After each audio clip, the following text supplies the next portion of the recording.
That's the end of chapter 1. Now I'm going to go back and read the footnotes.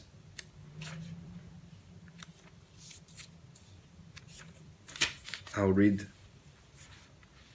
just the footnotes as they are without the sentences that they reference. Throughout this work, I shall translate the Lakota word wakan as holy or sacred, rather than power or powerful, as used by some ethnologists. This latter term may be a true translation, yet is not really complete, for with the Sioux, and with all traditional peoples in general, the, quote, power, really the sacredness of a being or a thing, is in proportion to its nearness to its prototype, or better, it is in proportion to the ability of the object or act to reflect most directly the principle or principles which are in Wakantanka, the Great Spirit, who is one. Wakan. 2. A Black Elk emphasizes that this should not be taken as an event in time, but also as an eternal truth. Any man, he said, who is attached to the senses and to the things of this world is one who lives in ignorance and is being consumed by the snakes which represent his own passions. 3. The Sioux ceremonial lodge is constructed with 28 poles. One of these poles is the key holding up all the others, and this pole, the holy men say, represents Wakantanka, who sustains the universe, which is represented by the lodge as a whole. 4. The sunwise or clockwise circumambulation is almost always used by the Sioux. Occasionally, however, the counterclockwise movement is used in a dance or some occasion prior to or after a great catastrophe, for this movement is in imitation of the thunder beings, who always act in an anti-natural way, and who come in a terrifying manner, often bringing destruction. The reason for the sunwise circumambulation was once explained by Black Elk in this manner, quote, "Is not the south the source of life, and does not the flowering stick truly come from there, and does not man advance from there toward the setting sun of his life? Then does he not approach the colder north where the white hairs are, and does he not then arrive, if he lives, at the source of light and understanding, which is the east? Then does he not return to where he began, to his second childhood there, to give back his life to all life, and his flesh to the earth whence it came? The more you think about this, the more meaning you will see in it." Black Elk speaks. 5. Standing Hollowhorn, as leader of his people, should be seated at the west, the place of honor. For in sitting at the west of a teepee, one faces the door, or east, from which comes the light, representing wisdom, and this illumination a leader must always possess if he is to guide his people in a sacred manner. 6.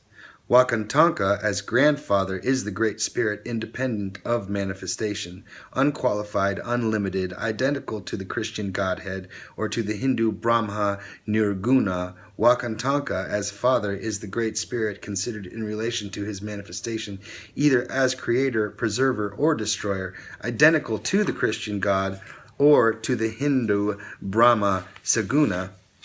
Looks like they may have repeated the writing there. 7.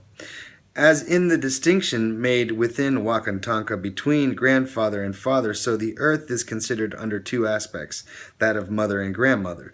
The former is the earth considered as the producer of all growing forms in act, whereas grandmother refers to the ground or substance of all growing things potentially. This distinction is the same as that made by the Christian scholastics between natura naturans and natura naturata. 8. The buffalo was to the Sioux the most important of all four-legged animals, for it supplied their food, their clothing, and even their houses, which were made from tanned hides. Because the buffalo contained all these things within himself, and for many other reasons, he was a natural symbol of the universe, the totality of all manifested forms.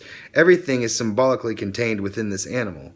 The earth and all that grows from her, all animals and even the two-legged peoples, and each specific part of the beast represents for the Indian one of these, quote, parts of creation. Also, the buffalo has 4 legs, and these represent the 4 ages which are an integral condition of creation. 9.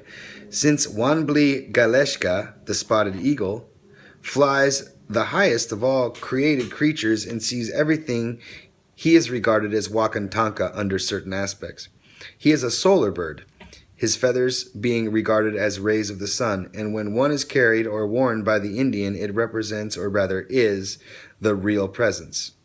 In wearing the eagle-feathered war bonnet, the wearer actually becomes the eagle, which is to say that he identifies himself for real self with Wakantanka. The spotted eagle corresponds exactly in the Hindu tradition to the buddhi, which is the intellect, or the formless and transcendent principle of all manifestation. Further, the buddhi is often expressed as being a ray directly emanating from the Atma, the spiritual sun.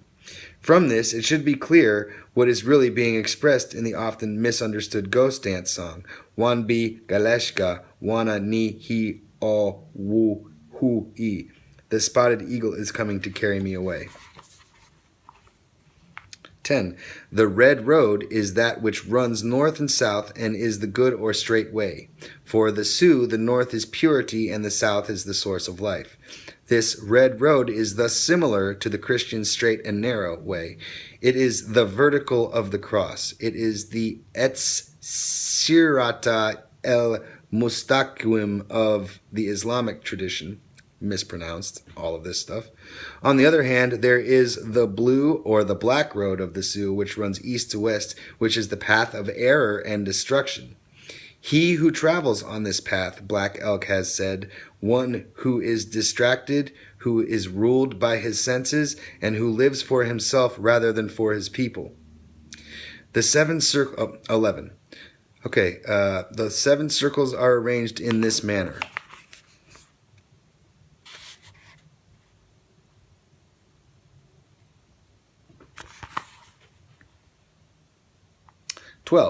According to Black Elk, 2 of these rites were known to the Sioux prior to the coming of the sacred woman.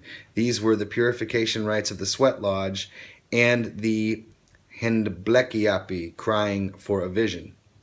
The ritual of the pipe was, however, now added to both of these.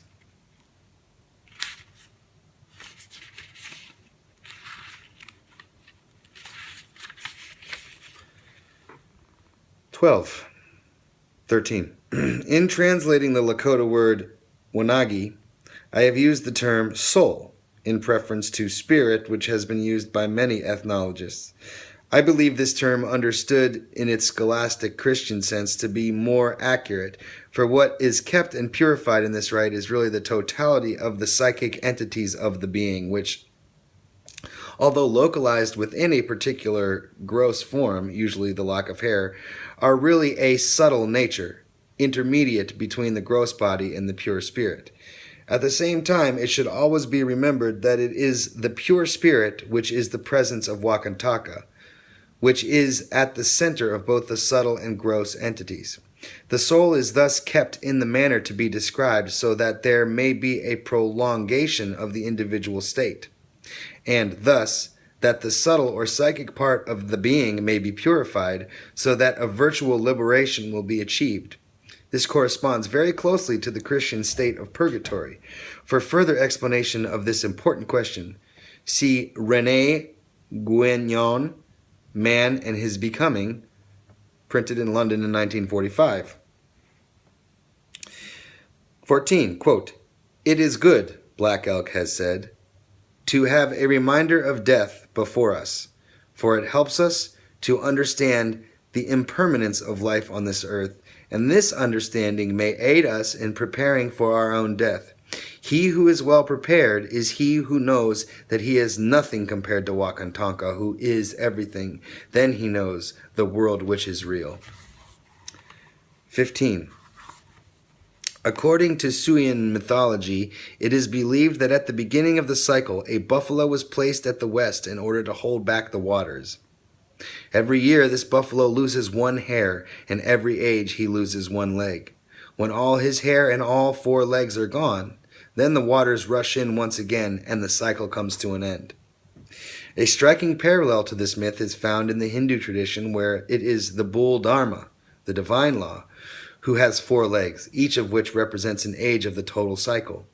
During the course of these 4 ages, yugas, true spirituality becomes increasingly obscured until the cycle, Manvantara, closes with the catastrophe, after which the primordial spirituality is restored, and the cycle begins once again. It is believed by both the American Indian and the Hindu that at the present time the buffalo or bull is on his last leg, and he is very nearly bald. Corresponding beliefs could be cited from many other traditions. See René Guénon, The Crisis of the Modern World, printed London, 1942 as well. Looks like we're going to have to look into the René Guénon character as well and maybe read some of his things. Okay, that's the end of chapter 1 and the end of reading from the Sacred Pipe for today.